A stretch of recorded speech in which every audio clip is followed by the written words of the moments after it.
Hello friends, मेरे channel में आपका स्वागत है। क्या आप बीएड, एमएड या डीएलटीआर एंट्रेंस की तैयारी कर रहे हैं?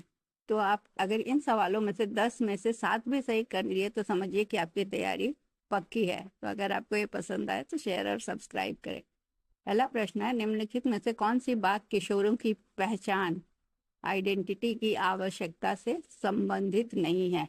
पहला है उच्च उपलब्धि प्राप्त करने की आवश्यकता, बी पहचाने जाने की आवश्यकता, सी समूह से जुड़ने की आवश्यकता, डी उपरोक्त में से कोई नहीं। उत्तर है ए, उच्च उपलब्धि प्राप्त करने की आवश्यकता। पहचान की आवश्यकता का संबंध पहचान, स्वीकार्यता और समूह के जुड़ाव से होता है, न कि केवल उपलब्धि से। अगला प्रश्न है, MLL minimum level of learning मूलतः एक ऐसा दृष्टिकोण है जो मानता है कि ए सभी छात्र एक कार्य सीख सकते हैं, बी हर सीखने का कार्य सीखा नहीं जा सकता, सी यदि उद्देश्यों को स्पष्ट रूप से परिभाषित किया जाए तो उन्हें प्राप्त किया जा सकता है, डी उपरोक्त में से कोई नहीं। उत्तर है सी, यदि उद्देश्यों को स्पष्ट रूप से परिभाषित किया जाए तो उन्हें प्राप्त किया जा सकता है।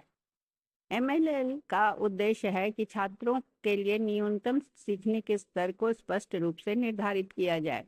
अगला प्रश्न है, शिक्षा की आधुनिक अवधारणा अवधारणा इस विश्वास पर आधारित है कि शिक्षा केवल ठोस अनुभवों पर निर्भर हो, बी बच्चा समाज की आवश्यकताओं के अनुसार ढल जाए, सी शिक्षा बच्चे को प्रेरणा, आवश्यकताओं और रुचियों के अनुरूप हो, सी शैक्षणिक दक्षता सर्वोच्च हो। तो है सी, शिक्षा बच्चों की प्रेरणा, आवश्यकताओं और रुचियों के अनुरूप हो तभी बच्चा शिक्षित होता है सही ढंग से, या उसका इंटरेस्ट होता है। इसलिए आधुनिक शिक्षा बाल केंद्रित होती है, चाइल्ड सेंटर्ड होती है। क्वेश्चन नंबर 3, शिक्षण में सबसे बड़ा संतोष किससे मिलता है? ए बच्चों से प्रेम और बच्चों का प्रेम, बी मानवता की सेवा की भावना, सी निश्चित आर्थिक लाभ, डी विद्यार्थियों के विकास में योगदान की भावना। उत्तर है डी, विद्यार्थियों के विकास में योगदान की भावना। एक शिक्षक का सबसे बड़ा संतोष है छात्रों के विकास में अपना योगदान देखना। अगला प्रश्न है, सामान्य विद्यालय में शैक्षिक उपलब्धि के संदर्भ में सबसे अधिक प्रभावित कौन होगा? ए पिछड़ा बच्चा, बी बालिका, सी सामान्य बच्चा, डी प्रतिभाशाली बच्चा। उत्तर है डी, प्रतिभाशाली बच्चा। सामान्य विद्यालयों में अक्सर प्रतिभाशाली छात्रों की विशेष आवश्यकताओं पर कम ध्यान दिया जाता है, इससे सबसे ज्यादा प्रभावित वही बच्चे होते हैं। अगला प्रश्न है, किसी विशेष विषय को सीखने के लिए बच्चे की तैयारी किस पर निर्भर करता है?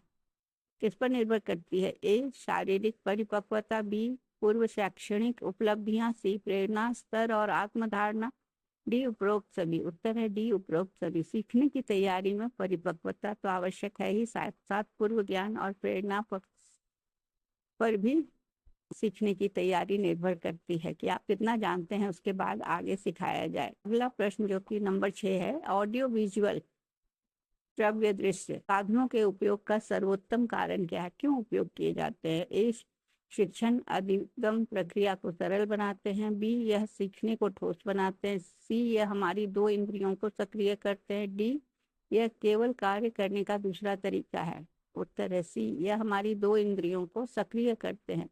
ऑडियो विजुअल साधन देखने और सुनने दोनों इंद्रियों को सक्रिय करते हैं, जिससे सीखना प्रभावी बनता है। अगला प्रश्न है 7वां, एपीडायस्कोप उपकरण का उपयोग किस लिए किया जाता है? यह एक टीचिंग लर्निंग सामग्री है। ए वस्तुओं को स्पष्ट देखने के लिए, बी अपारदर्शी वस्तुओं को स्क्रीन पर प्रोजेक्ट करने के लिए, सी वस्तु की प्रतिलिपि बनाने के लिए, डी वस्तु को बड़ा दिखाने के लिए। उत्तर है बी, अपारदर्शी वस्तु को स्क्रीन पर प्रोजेक्ट करने के लिए। एपीडायस्कोप की मदद से अपारदर्शी चित्र या पाठ को स्क्रीन पर दिखाया जा सकता है। अगर आपको ऐसे ही इम्पॉर्टेंट और MCQs और एग्जाम ट्रिक्स चाहिए तो वीडियो को लाइक करें, चैनल को सब्सक्राइब करें और अपने दोस्तों के साथ जरूर शेयर करें। अगला प्रश्न है, निम्नलिखित में से कौन सा बौद्धिक क्षमता निम्नलिखित में से कौन सा बौद्धिक क्षमता मापने वाले परीक्षण का भाग नहीं हो सकता? ए परिस्थिति की मांग को पूरा करना, बी पूर्व सीखे हुए सीख का उपयोग करना, सी समस्याओं का समाधान करना, डी नैतिक और औपचारिक निर्णय लेना। उत्तर है डी, नैतिक और औपचारिक निर्णय लेना। बौद्धिक परीक्षण समस्या समाधान और तर्क क्षमता को मापते हैं, न कि नैतिक निर्णय को। अगला प्रश्न है, निम्नलिखित में से किस क्षेत्र में प्रशिक्षण का अधिकतम हस्तांतरण संभव है? रटना, बी सामान्यीकरण जिसे जनरलाइजेशन कहते हैं, सी प्रत्यक्षण जिसे परसेप्शन कहते हैं, डी आदत निर्माण हैबिट फॉर्मेशन। उत्तर है बी सामान्यीकरण जनरलाइजेशन।